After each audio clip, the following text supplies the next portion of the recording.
In Destiny 1, Rasputin was originally planned to be an Exo, but as we know, that never happened. With the arrival of the pyramid ships though, it seems that he was damaged and then transported to the last safe city on Earth by Anna Bray.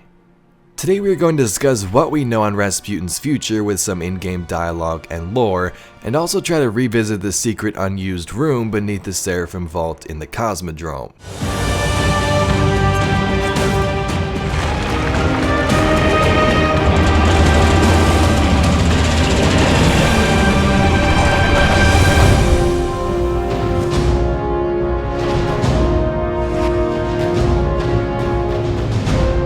Welcome back everybody. To kick this mystery off, let's talk about the Destiny 1 unused room. Now most of you have probably heard this story over the years, but I'm going to summarize it again as quickly as I can for those who don't. In the original 2013 story, we would have been sent to the Dreadnought to rescue Rasputin the Warmind, except he was an Exo instead of a giant supercomputer machine that we know now. After we rescued him, we would later learn in a DLC that he was actually just the Warmind and puppeting that Exo we see here. Now, although this Exo's storyline never appeared in the game, there was a secret room under Rasputin's bunker in the COSMODROME that fueled this theory even more. So if you take a look at this video here, this is the Seraphim Vault. I'm gonna let you look around for a second, and then if you look, there's a door that's never used that leads down to the secret room.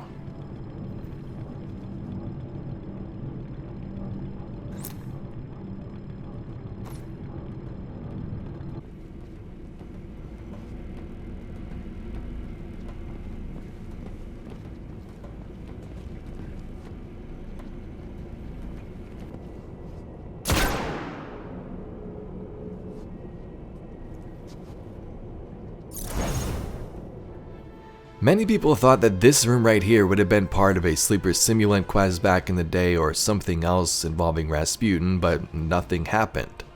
Now you can glitch inside this room itself, but I was having a lot of trouble and decided just to stay outside and take a peek in. But if you do glitch around this area, you can see the ramp down from the vault where I was just standing previously. And in this room you can see things like surgical looking tables, a computer terminal in the middle, and then 7 chairs with devices around them scattered around the perimeter.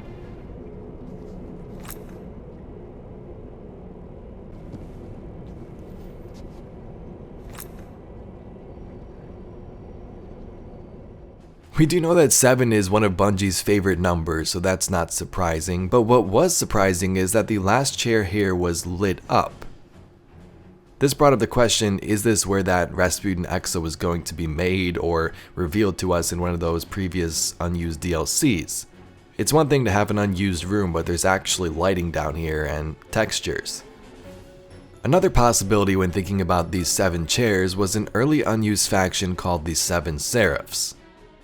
There were so many different versions of this thing.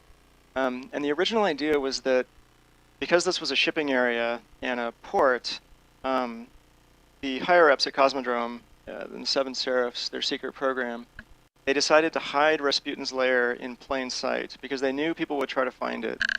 And so one of our ideas was, hey, if there was like a fueling station or something for this place where like transport ships and fishing boats and things would like refuel, they could just go ahead and put his base right underneath this fueling station and it would be hidden in plain sight. So we heard him say they were the higher-ups that created Rasputin or were in charge of this project in the COSMODROME.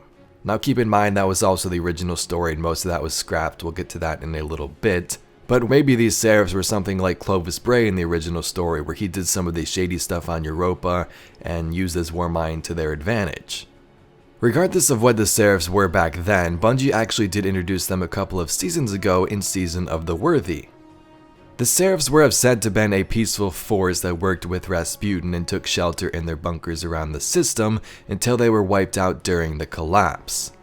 These specific bunkers are the ones we visited on Io, the Moon, and so on during that Season of the Worthy. Also, the artifact we got for that season, this Warmind device right here, was also gifted to each member of the 7 Seraphs by Rasputin. So at this point, it appears that all of the 7 Seraphs are dead in Destiny 2's story, but what were the original 7 Seraphs' plan? It was supposed to be a faction for the Guardians to join, and did the 7 Seraphs have 7 Seraph leaders, or was this a big corporation like Clovis Bray? And the last topic here on this subject, if you look at early Warmind and Rasputin concept art, you can actually see the 7 Seraph logo implanted on this Warmind piece. When Destiny 2 rolled around though, it seemed that Rasputin was actually the only Warmind to exist and that he was stationed on Mars while having other installations set up across the system like the one we see here in the COSMODROME. We originally thought there was a bunch of different Warminds like Rasputin, Charlemagne, and so on, but it appears there's only one and he was built on Mars. But in terms of these Seraphim Vaults, there's actually one on Io. So of course we can't visit here, so I had to pull up some images, whatever was on Google, but the bunker here is more damaged than you can clearly see than the one in the COSMODROME. And that secret room that we can visit in the COSMODROME still exists in this IO version, and you can see the seats exposed in the ground. So could this still have a purpose in the story? Maybe it's something they'll use in the lore in the future if we ever revisit this location, or it's just the ported model from Destiny 1 and they decided to keep the bottom floor. Over the next couple of years since the Warmind expansion, we would learn much more about Rasputin, that he was the one who killed the Iron Lords, that he was sorry for what he had done, and that he wishes to work alongside humanity to stop the arrival of the darkness. With Season of the Arrivals though, something happened. Now the previous season we spent all of this time and all of these resources to build up Rasputin's defenses, right? We stopped the Almighty from crashing into the city, we sent thousands of warsats at his defense into orbit to defend ourselves, but then what happened? A pyramid ship arrived over Mars and boop, Rasputin goes dark.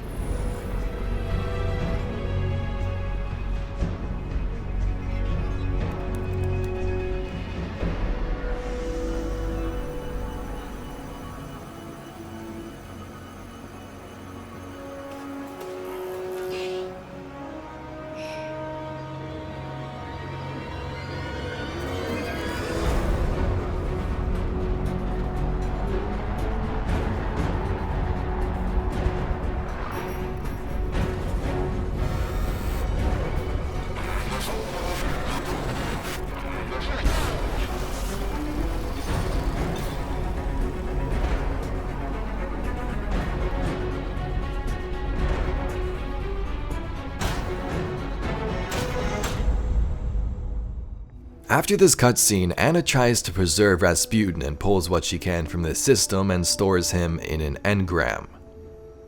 The ghost shell reformed to forge a directing structure before her core erupted with light and data. A stream of pure information beamed into the engram, filling it with spiraling wisps of light. Jinju ran final checks on the jump ship. A dark pyramid loomed overhead. Another experimental Exo chassis was secured in the ship's cargo hold, 1 foot in front of the other. So those were some lines from 2 different cards. So Anna pulled what she could from Rasputin, put him in an engram to store him, and then Anna and Jinju boarded a ship with what remained of Rasputin and also an experimental Exo chassis, and then they went to the last safe city. I came back to the tower, but you were in a meeting with Ikora, so I went to see how Anna's work with Rasputin is progressing. She's made several failed attempts at importing his consciousness into the body of a dead Exo. Anna has a brilliant mind, but she's squandering herself trying to salvage the remains of that Golden Age tyrant. She should put her talents towards something more productive. Maybe I'm just bitter. So this brings up the question, where will Rasputin become an Exo if he does? It seems like they're straight up confirming it's going to happen at this point, right? So the original story they had in 2013 may be actually coming true, but sort of backwards. Instead of an Exo being puppeted by a supercomputer, the supercomputer gets put into that Exo body. Now this is kind of interesting because Exos involve the human consciousness, but this would involve putting a robot AI into that body instead. So not sure how that would work or if it would have any consequences. So the best place or possibility for this to happen would be Europa, right? I think that's the most logical guess, all the Exo tech there and the history buried in the icy moon. But if it didn't, could it happen where it originally may have been planned, beneath one of Rasputin's bunkers like the Destiny 1 COSMODROME? So if you start glitching around in Destiny 2, you can get to many different areas including Rasputin's bunkers, but thanks to some glitches to view this, you can actually see this room still exists in Destiny 2, although it can't be reached. Now this screenshot right here is from CloudLXXV's video. I tried so many times to do the Titan Thunder Crash to get through this wall, but I just couldn't do it. So if you want to see that area more in depth, his video is in the description. But as we can see from Destiny 1's comparison of this image right here out of the map to Destiny 2, these rooms look almost the same. Now you'll notice from this spot in Destiny 1 where I'm standing, the room looks empty, and as I get closer, the objects are called or loaded in. So this could still be the possibility for Destiny 2. Where this screenshot is taken, we're really far away and things may not be loaded in, and you can't really hit a loading zone in this area at this time. So either there is no loading zone and there's actually nothing there and this is just the remnants of those rooms, or it could be used for future content as well. Another thing to note is that Bungie recently said they don't plan to bring the whole COSMODROME to patrol, as it would take away time from developing future content and so on for new locations. So we see an example of this with things like the rocket yards connecting in patrol and things like that. We can't really go there. Maybe that's what's happening with this Seraphim Vault location, we don't know. Anyway Guardians, I hope you enjoyed this mystery video. These are my favorite, going back and trying to uncover secrets and figuring out what's going to happen in the future. If you'd like to see some more videos just like this one, including a distress signal found from Destiny 1 compared to Destiny 2's new exotic quest location, be sure to subscribe to the channel. Anyway, thank you very much for watching. My name's Evade, and I'll catch you Guardians in the next one.